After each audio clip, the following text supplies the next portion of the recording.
Yo, what's going on, guys? And today we're talking about the top candidates for the Detroit Pistons job. If you guys haven't been following along, right now what we're hearing is Trajan Langdon of the Pelicans, Scott Perry, former Knicks GM who was replaced by Gerson Rosas, Scott Perry, then former Jazz GM Dennis Lindsey who was replaced by Danny Ainge, and then former Magic and Bucks GM John Hammond and current advisor. We're also hearing Detroit could go out and get Tim Connelly once the season officially ends, coming from Vince Goodwill and Jake Fisher of Yahoo Sports. So let's talk about the guy that I think is the best option, which is Trajan Langdon. He's currently with the Pelicans. He's been responsible for Trey Murphy and Herb Jones, Jose Alvarado. He's a guy that worked with the Brooklyn Nets, I believe. He was the assistant general manager of Brooklyn Nets until 2019 when he was hired to be the GM of the Pelicans. He's a former, 8th overall draft pick, 11th overall draft pick. He's also a great baseball player. So for me, he's a guy that I think should be really considered. Now, Scott Perry, I'm not a huge Scott Perry fan, and I know Scott Perry kind of flamed out of so he was the GM of the Knicks for 6 years, and they didn't renew his contract.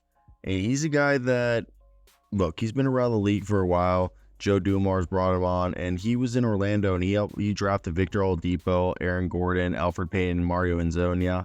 So some people like him. Personally, he was a guy that was kind of put in position after Steve Mills was fired. So I think I've never really been a huge Scott Perry fan. I don't think, again, there's a reason why these guys aren't in basketball since Dennis Lindsey. No offense, but Dennis, you have been, I believe you have been with the Jazz for 9 years, and then nobody has touched you since, and he stepped down, and he transitioned into an advisory role. My personal opinion, when you see that, I know he's 54, so I think personally Trajan Langdon's the youngest guy given the opportunity to run the organization, while you have John Hammond, who, dude, he's 69. I think he's too old. Yeah, he's done a great job, but I think he's too old. Now, let me tell you about Tim Connelly. Why is Tim Connelly an option?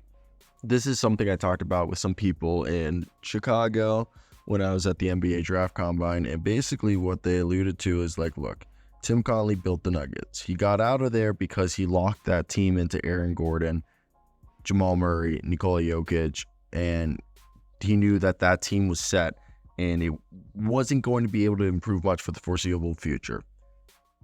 While he went to Minnesota, he put all his chips on black on a roulette table, and that roulette table's still spinning. But there's no future there. So, and I'm a Timberwolves fan, but if Tim Connelly the whole reason why he went there was because he got equity. He was supposed to be an owner, but now with the whole ownership thing being up in the air, I think you have to look at him as somebody who Tom Gores could just say, okay, you had equity. Guess what? You can have equity in the Pistons. Here's 1% or, 0.05%. And that's your equity. Then come here, you get a fresh canvas, all these draft picks, Cade Cunningham, Asar Thompson, Jalen Duren, and Jaden Ivey. So I think that's why Tim Connelly's actually a legitimate candidate, because of what they're offering him there, a blank canvas, and he can walk away from Minnesota, which, if they don't win it this year, could get messy. But that's my thoughts. What do you guys think? I think Trajan Langdon should be the executive there. Plus, by the way, I talked to some Pistons beat writers, and they said Troy Weavers, as soon as they hire somebody, he's getting fired. He's basically there with he's been stripped of power. He's not doing anything.